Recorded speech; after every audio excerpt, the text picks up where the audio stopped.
Here comes Hewy, gonna give you the news. Time to watch his animated movie reviews, whether hand-drawn, CGI, puppets or clay. If you've got a good story, you'll be making his day. See you at the movies, cartoon movies. See you at the movies, hold on to.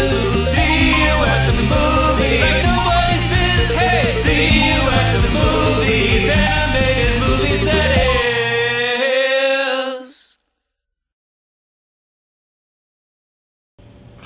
Why? Why?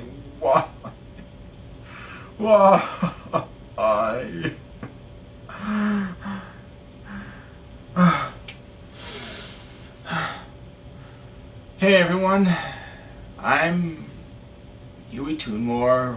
Welcome to Hewy's Animated Movie Reviews, the show where I review animated films from old or recent, whether they be hand-drawn, stop-motion, or computer-generated. In all my life, I never thought it would happen. But it finally did.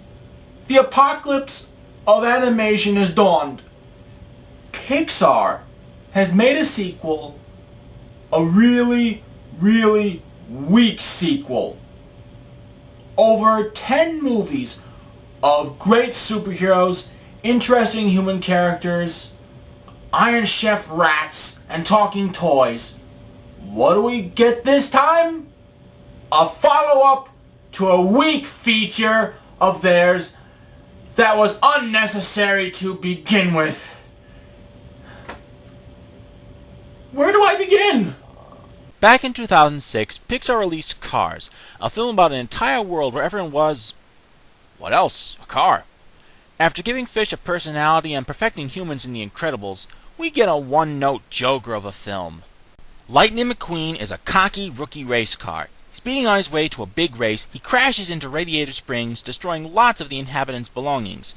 In order to make up for what he did, the cocky roadster is sentenced to community service.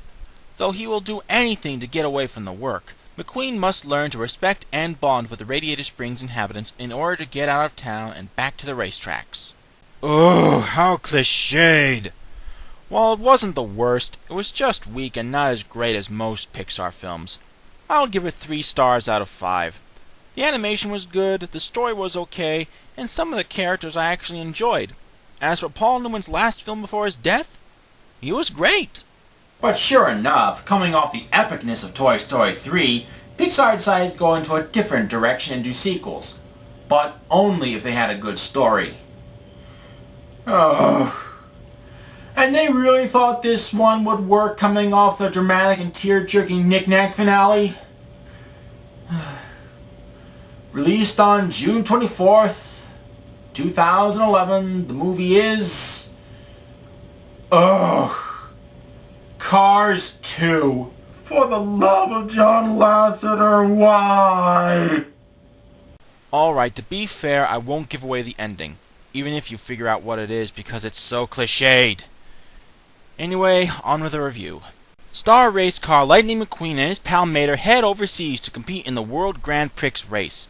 But the road to championship becomes rocky as Mater gets caught up in an intriguing adventure of his own. International espionage. Yeah, international espionage. Never heard of that before. Honey Bravo! Texas Laboratory! Next door! Kids! Spawn! Sorry, I had a little bit of a cough there. So, my thoughts? This movie is stupid! We didn't want Cars 2! Can't you take a hint?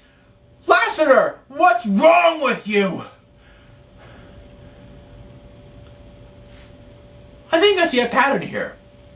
First, a great amount of grandness, and then this.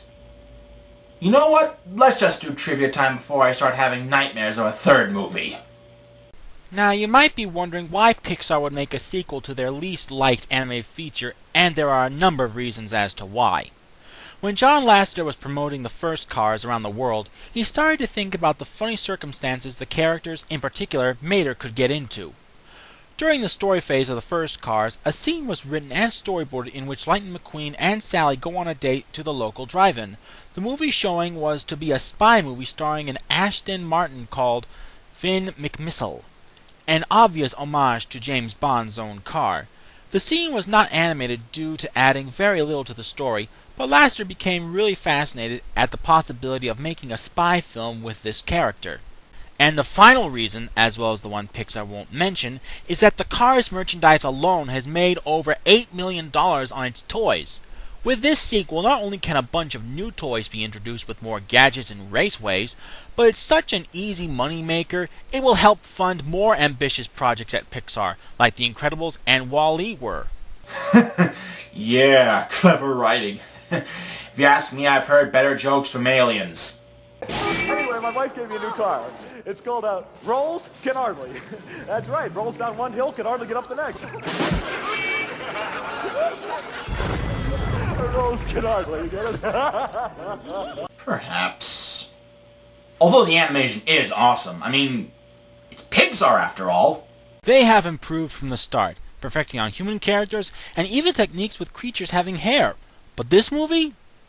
Well, it doesn't break new ground, but it does capture the visual style and tone of the different places McQueen and Mater have to go to, like the cartoony and techno feel of Japan, the Amora look of Paris, the artistic feel of Italy, and much more. Plus, the action scenes are pretty badass, if you ignore the fact that all the vehicles have faces and all. However, it's story and characters that needed more tending to, as the visuals are only a side dish to presenting the tone and style of this road rash. Now on to voices, as if it'll improve my opinion.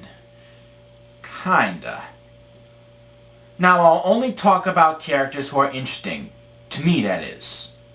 Sorry, Lightning McQueen.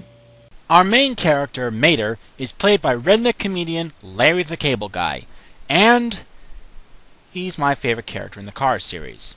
I know it's hard to believe, but it's true!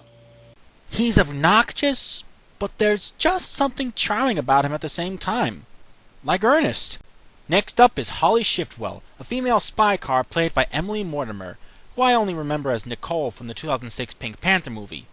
I don't care what most of you say, I thought it was hilarious. Anyway, I liked her as well. She's smart, witty, and seems to be the perfect counterpart for Mater. Yeah, that's right, she's the love interest. Wow, I feel weird saying that. But the character that I thought was the best in the entire movie was Agent Finn McMissile, played by the great Michael Caine. I don't have to tell you how legendary of an actor he is from his roles from such classic films like Zulu, The Italian Job, Dirty Rotten Scoundrels, The Muppet Christmas Carol, Batman Begins, and so on. So what if he was in Jaws 4? He still kicks ass! And this role is no different. I mean, he's based off James Bond's car, for crying out loud. He's that awesome of a character. In fact, the movie should have been about him! And now on to my final thoughts on the film. Overall, Cars 2 isn't the greatest movie from Pixar, but it's not terrible either. Maybe it's just that after the slight disappointment from the first Cars movie, I expected the sequel to suck. Though story-wise, it's still not as good as the first one, but humor and action-wise, it is. Although this is still a major speed bump in Pixar's record for perfect films, for it doesn't live up to the expectations and grand awe that exists in the type of films the company does.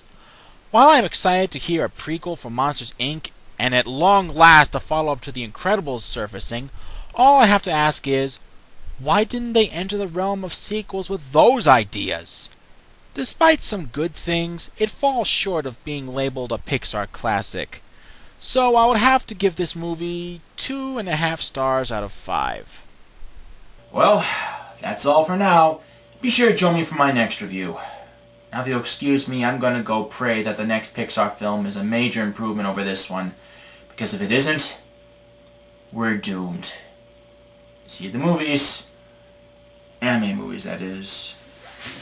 Oh, God, stupid car puns.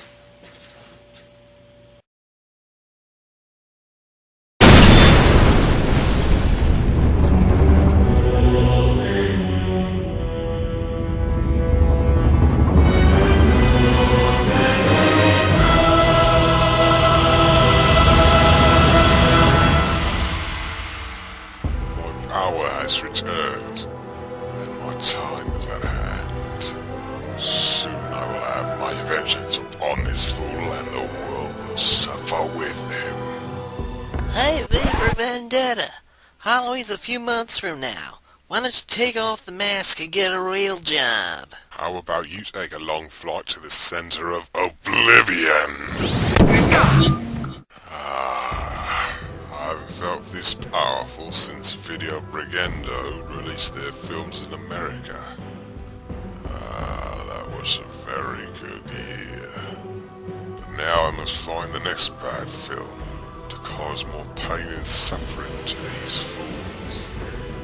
And Pixar is my ace in the deck.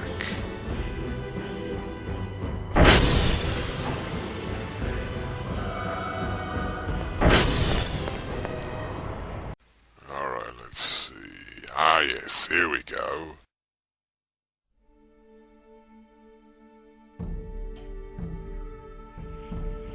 The ancients spoke of it.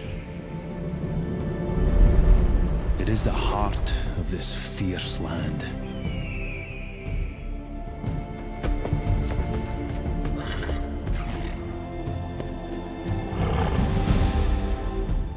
It is carried in the wind.